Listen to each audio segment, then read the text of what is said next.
Centre of India communist ವತಿಯಿಂದ ಕರ್ನಾಟಕ ರಾಜ್ಯದಲ್ಲಿ ಈಗಾಗಲೇ ಜಾರಿಯಲ್ಲಿದ್ದಂಥ ವೃದ್ಧಾಪ್ಯ ವೇತನ, ಅಂಗವಿಕಲರ ವೇತನ, ವಿಧವಾ ವೇತನ, ಮಹಿಳೆಯರ ವೇತನ ಇಂಥವೇನು ಸಮಾಜಕ್ಕೆ ಭದ್ರತಾ ಯೋಜನೆಗಳ ಅಡಿಯಲ್ಲಿ ಸಹಾಯಧನ ಬರ್ತಾ ಇತ್ತು ಸಮಾಜದ ಅತ್ಯಂತ ಕೆಳಸ್ತರದ ಜನಗಳಿಗೆ.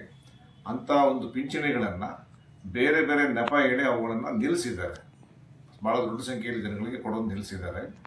ಸೊ ಸರ್ಕಾರದ ಈ ಕ್ರಮದ ವಿರುದ್ಧ ನಮ್ಮ ಪಾರ್ಟಿ ರಾಜ್ಯ ಸಮಿತಿಯಿಂದ ಇಡೀ ರಾಜ್ಯದಲ್ಲಿ ಬೇರೆ ಬೇರೆ ಜಿಲ್ಲೆಗಳಲ್ಲಿ ಹೋರಾಟಗಳನ್ನು ಹಮ್ಮಿಕೊಂಡಿದ್ದೀವಿ. ಸರ್ಕಾರ ಹಲವಾರು ದಾಖಲೆಗಳನ್ನು ಕೊಡಬೇಕು ಅಂತ ಕೇಳ್ತಾ ಇದ್ದಾರೆ. ಈಗಾಗಲೇ ಬಡತನ ರೇಖೆಗಿಂತ ಕೆಳಗಡೆ ಇರತಕ್ಕಂಥವ್ರಿಗೆ BPL ಕಾರ್ಡ್ ಹೋಲ್ಡರ್ಸ್ಗಳಿಗೆ ಇಂಥ ಒಂದು ಯೋಜನೆಗಳು ಜಾರಿಯಲ್ಲಿತ್ತು. ಈಗ ಅದನ್ನು ಸಾಕಾಗೋದಿಲ್ಲ ಅಂತ ಹೇಳ್ತಾರೆ.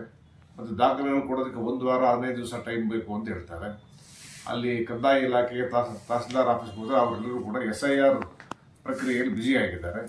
ಹಾಗೇನು ಸರ್ಕಾರಕ್ಕೆ ಏನು ಡಿಮ್ಯಾಂಡ್ ಮಾಡ್ತಾ ಇದೀವಿ ಅಂತ ಹೇಳಿದ್ರೆ, ನೀವು ಕೊಡ್ತಕ್ಕಂಥ ಸಣ್ಣ ಅಮೌಂಟ್ ಪಿಂಚಣಿ ಒಳಗಡೆ ಅವ್ರ ಆರೋಗ್ಯ ಸಮಸ್ಯೆಗಳ ಬಗೆಹರಿಸ್ಕೊಳ್ತಾ ಇದ್ದಾರೆ, ಔಷಧಿ ತೊಗೊಳ್ತಾ ಇದ್ದಾರೆ, ತುಂಬ ತುರ್ತು ಅವಶ್ಯಕತೆಗೋಸ್ಕರ ಬಳಸ್ತಾ ಇದ್ದಾರೆ.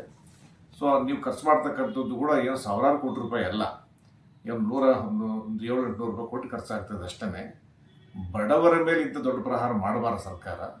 ನೀವು ಬೇಕಾಗಿರ್ತಕ್ಕಂಥ ದಾಖಲೆಗಳನ್ನು ನಿಧಾನವಾಗಿ ಅವ್ರ ಹತ್ರ ತೊಗೊಳ್ರಿ. ಆದರೆ ಈಗಾಗಲೇ ಬಂದಾಗಿರ್ತಕ್ಕಂಥ ಪಿಂಚಣಿಗಳನ್ನು ತಕ್ಷಣಕ್ಕೆ ಅವರು ಅಕೌಂಟಿಗೆ ಹಾಕಬೇಕು. ಮತ್ತು ಯಾರು ಅವಶ್ಯಕತೆ ಇರತಕ್ಕಂಥ ಬಡವರಿಗೆ ಯೋಜನೆಗಳನ್ನು ಮುಂದುವರಿಸಬೇಕು ಅಂತ ಬೇಡಿಕೆ ಇಟ್ಕೊಂಡು ಹೋರಾಟ ಮಾಡ್ತಾ ಇದ್ದೀವಿ. ಬೆಳಗಾವಿ ಜಿಲ್ಲೆಯಲ್ಲೂ ಕೂಡ ಬೇರೆ ಬೇರೆ ತಾಲೂಕುಗಳಲ್ಲಿ ಹೋರಾಟ ಆಗ್ತಾ ಇದೆ. ಯರಗಟ್ಟಿಯಲ್ಲಿ ಸೆಪ್ಟೆಂಬರ್ 8ನೇ ತಾರೀಕು ದೊಡ್ಡ ಪ್ರತಿಭಟನೆ ಆಗ್ತಾ ಇದೆ. ನಂತರ ಬೆಳಗಾವಿ ಜಿಲ್ಲೆಯ ಬೇರೆ ಬೇರೆ ತಾಲೂಕುಗಳಲ್ಲಿ ಕೂಡ ಈ ಯಾವುದೇ ಕಾರಣಕ್ಕೂ ಕೂಡ ಪಿಂಚಣಿ ಯೋಜನೆಗಳನ್ನು ನಿಲ್ಲಿಸಬಾರದು, ಜಾರಿಗೊಳಿಸಬೇಕು ಅನ್ನೋ ಬೇಡಿಕೆ ಇಟ್ಕೊಂಡು ಹೋರಾಟ ಮಾಡ್ತಾರೆ.